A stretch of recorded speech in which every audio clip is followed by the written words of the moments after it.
The purpose of all learning is change. I think it's important that you know the beliefs that a speaker brings to their presentation. So I'm going to start off giving you two of mine. If you want to debate, trust me on this, I'm going to win. So it's probably not even worth the effort. But first one is the purpose of all learning is change. Because otherwise, why do it? I know something, I do things. I learn something new, I do new things. Second things is, even when your life depends on it, change is hard. I saw this man on a hover-round chair, you know, the kind you can get at no cost to you at all. And I couldn't quite figure out why he was in the hover-round chair until I noticed that there was oxygen tanks in the back, at which point I watched him put his hand in his pocket and light up a cigarette. Now, I'm thinking that somewhere in getting that hover-round chair, a medical person was involved. And there's a good chance that that medical person said, you know, given your lung capacity, maybe you'd like to give up the cigarettes. But even when your life depends on it, change is really hard. I can prove that using you as a research subject. How many of you are sitting next to somebody that you knew before you came to this session? Okay, look around the room. That would be the majority of the people in the room. That proves the research, because the research says you will come into a room like this and sit with somebody you know and do not like before you will sit with somebody you don't know. Okay, I'm pausing so you can look at the person and say, no, I really like you. Why is that? Well, it's this thing called your comfort zone. We all have the comfort zone. I know that Chris asked earlier, how many of you slept in a hotel bed last night? How many of you slept in a nice, comfy hotel bed? Probably better than your bed at home. My guess is that there was a moment at which you stood at the foot of the bed and using that wonderful brain that Joanne was talking to us about, using that wonderful brain through the magic of your imagination, through time and space, you transported your bed from home up into the air and whatever direction it took and dropped it down in your bedroom in the hotel room, and you stood at the foot of the bed and you said, yep, that's my side. That would be called your comfort zone behavior.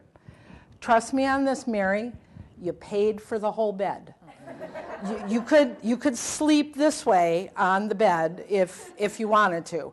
Now, if you really want to try how entrenched you are in your comfort zone, let me suggest that tonight, when you're back in your own sweet comfort of your house, that you go to bed first. Now, I don't care if you sleep with another human being or a dog or a cat or a gerbil, but sooner or later that other living being will find their way into the room, and if you're in the bed on the other side, they will look at you like this. Exactly what kind of a meeting did you go to today? Truth be told, the level of anxiety that you have right now tells me how entrenched you are in your comfort zone. You see, outside of your comfort zone, there's this really neat thing called your stretch zone. And it's when you are in the stretch zone that change can happen. And as meeting professionals, no matter what part of the meeting industry you represent sitting in this room, we ask our participants to exist in their stretch zones when they come to our meetings. Should we not ask ourselves to do the same thing as we plan the meetings that we're inviting them to? I think yes. So here's what I want to do. I want to give you some pieces of information, and for the moment, bless you, I would just like you to absorb these pieces of information, and then I'm going to ask you to react to them, okay? So here's number one. This is Jack and Patricia Phillips from the ROI Institute, who said, while 96% of CEOs want training leaders to tie their efforts to meaningful business results, only 7% comply. 96% of the CEOs who are funding the party want business results, connections. Only 7% of the people who are spending the money are actually giving them what they want. That's number one. Here's number two. This is research by Professor Robert Brinkerhoff, and here's what he said. After a learning event of some sort, 15% of the participants did not try to apply what they've learned. Nice time. Shrimp cocktail was great. Boy, I really liked those covers on the chair at the banquet. They were scintillating. Didn't do anything with what I learned, but that was that. 70% tried, had difficulty, and quit. So they got into bed on the other side, and then in the middle of the night, they rolled over to their regular side because it was too hard to sleep on that side. 15% used what they learned and obtained valuable results. My friends, that means 85% of the people who come to our meetings aren't doing jack with what we're planning for them. Okay, gee, Chris, cheer us up some more, would you please? Okay, here's one other piece of information I want you to think about. What impacts the return on attendance? What impacts? Most of us think it's the meeting. Well, no. During the event, 20% of the impact happens. Before the event, 40% of the impact. Now, we proved that our mathematical skills were a little limited in this room, and I just gave up when Joanne gave that quiz. But so anybody want to guess what's left? 40. Thank you. Woohoo! We got our mathematicians sitting up front. That would be 40% of the impact happens after the meeting is all over. All right, we got, what was the first factoid? Anybody remember? First one? 96% of the CEOs wanted something. What percent of us were complying with that? 7. Okay, what was the second factoid? 15% actually did something with the content at our meetings. 85%, that's a technical term. Jim, is that, okay, is that one of your, okay. Third factoid, what's the third one? Yeah, only 20% of the impact is actually at the meeting. So here's what I want you to do. These first two tables and this side of the room, I want you to talk to each other for a minute. I'll say on your mark, get set, talk. And that table, the group in the back and up this line, you're going to do the second question. So this group, what I want you to do is tell me, how did those factoids make you feel? And the other group, what action do you want to take because of what you just learned in those factoids? On your mark, get set, talk.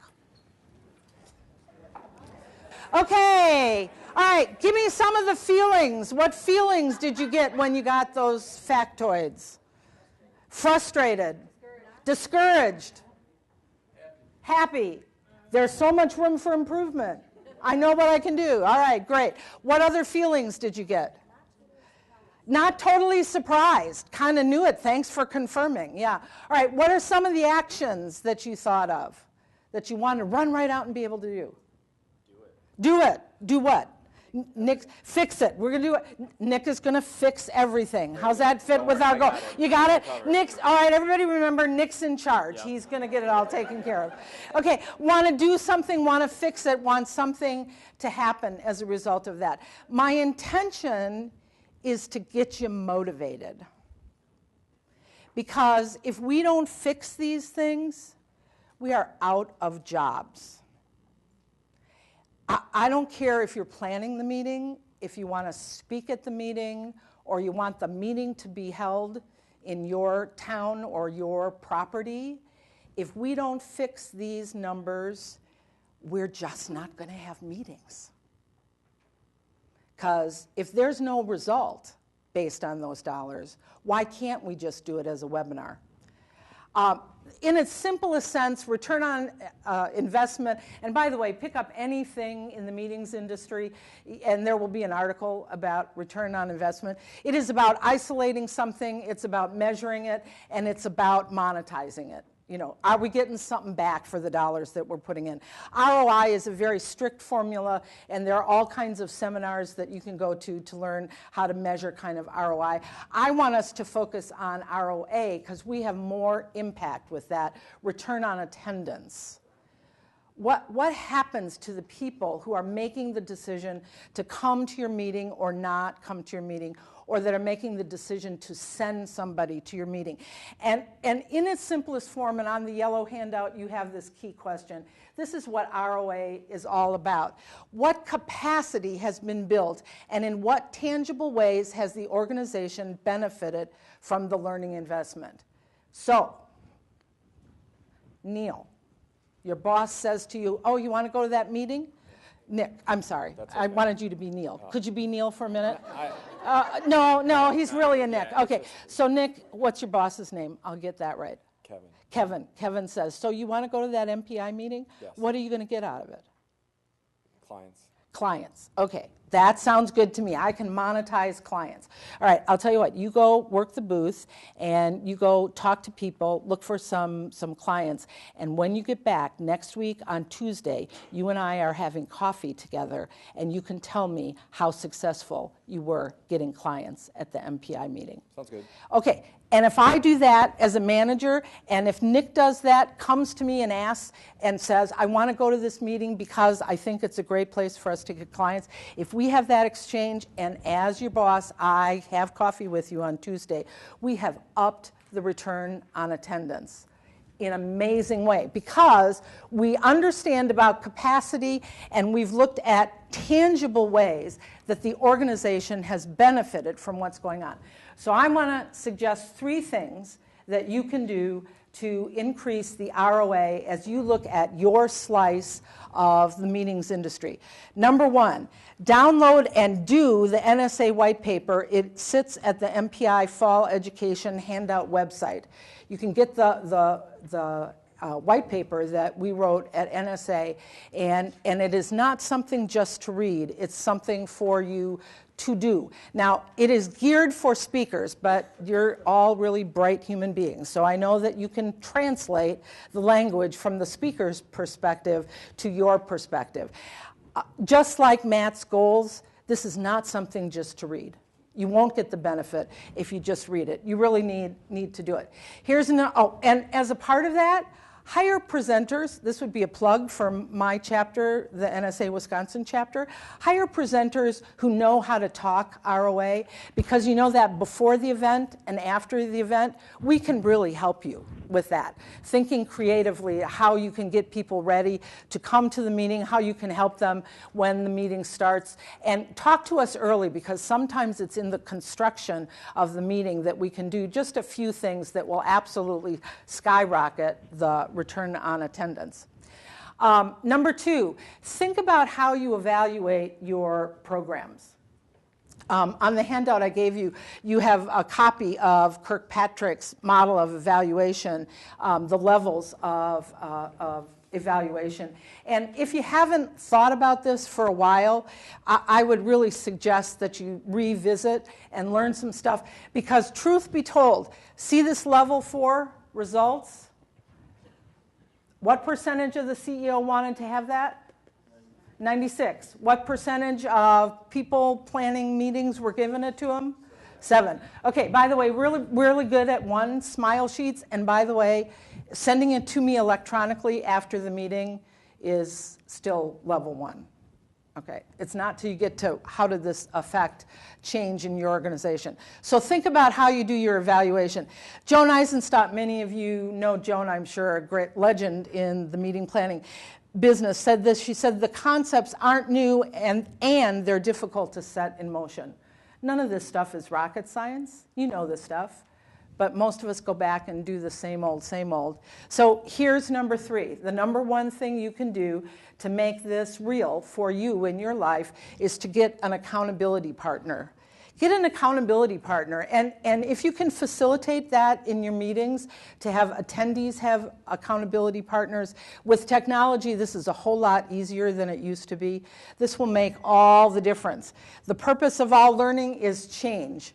None of this happens unless we actually make it happen, and change can only happen in action. You have a star Post-it note on your handout.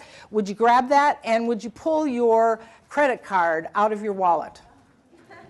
This is a fairly simple multitask. Take a credit card.